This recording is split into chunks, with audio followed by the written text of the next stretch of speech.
رشتہ داروں کے حقوق۔ پہلا حق یہ ہے کہ صلہ رحمی کرنا، پہلا حق صلہ رحمی کرنا۔ وَاعْبُدُوا اللَّهَ وَلَا تُشْرِكُوا بِهِ شَيْئًا وَبِالْوَالِدَيْنِ إِحْسَانًا وَبِذِي الْقُرْبَى، کہ رشتہ داروں کے ساتھ حسن سلوک کا معاملہ کرنا، اچھے اخلاق سے پیش آنا، صلہ رحمی کا حق ادا کرنا۔ بخاری شریف کی روایت ہے کہ صلہ رحمی کا حق ادا کرنے والا وہ نہیں ہے جو اس کا ریٹرن مانگے، اس کی امید رکھے۔ صلہ رحمی کسی کے ساتھ کی جائے تو یہ امید رکھے کہ وہ بھی میرے ساتھ صلہ رحمی کریں، یا پھر کوئی ہمارے ساتھ صلہ رحمی کریں تو یہ سوچ کے صلہ رحمی کرنا کہ بھئی اس نے ایسا کیا تھا میں بھی ایسے کروں گا۔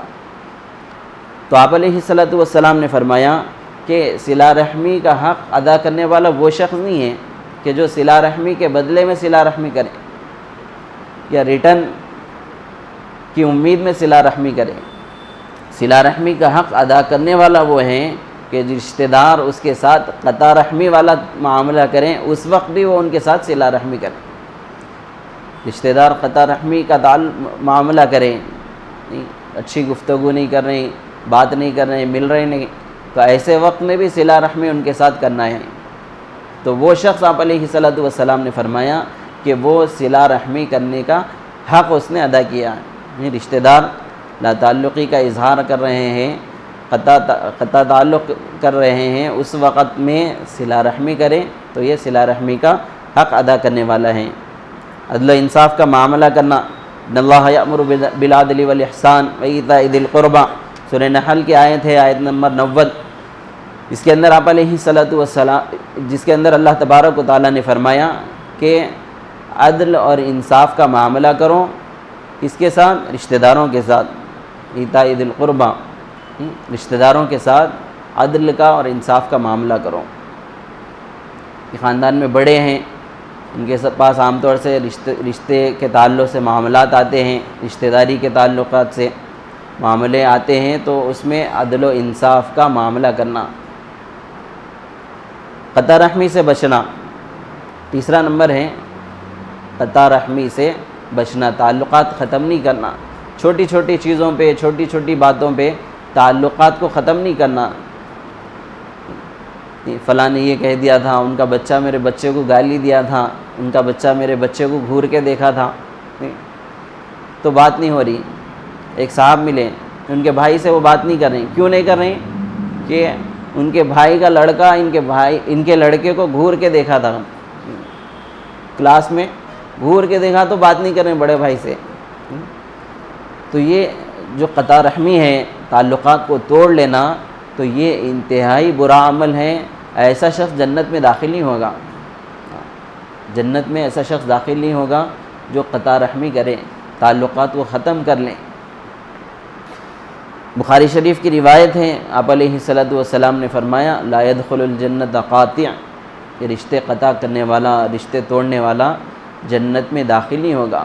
رشتوں کو جوڑنے کا حکم دیا گیا ہے کہ حالات جیسے بھی ہو آپ رشتوں کو جوڑیں۔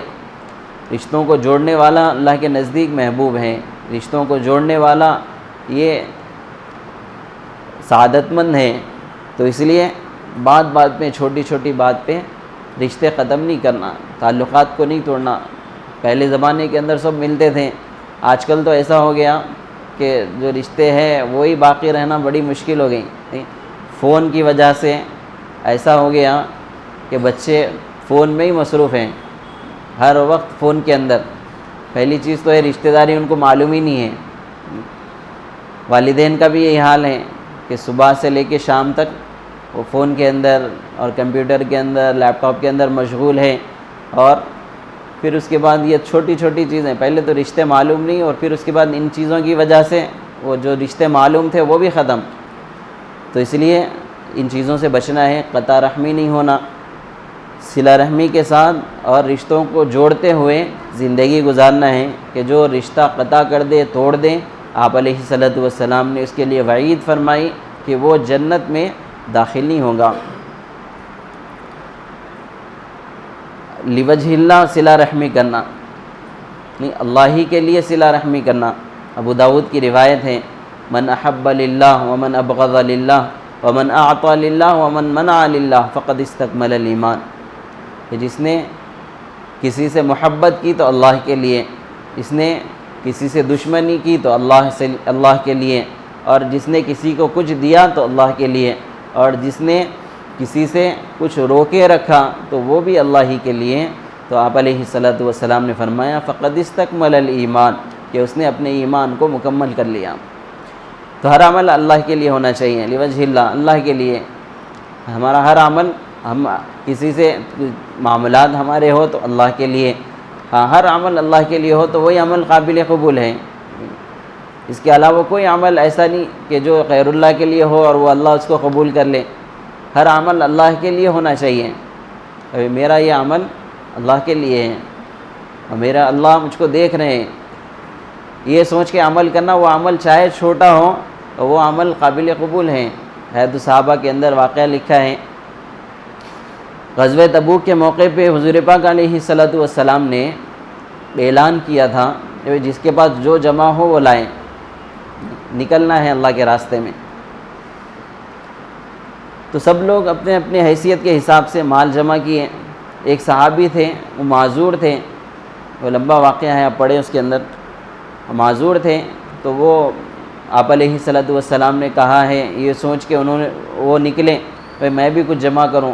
تو شام تک ایک یہودی کے باغ میں انہوں نے کام کیا اور 2 مٹھی کھجور ان کو ردی کھجور ملے۔ آپ علیہ الصلوۃ والسلام کے پاس لے کے آئے کہ یا رسول اللہ، کہ یہ میری طرف سے یہ ہدیہ ہے۔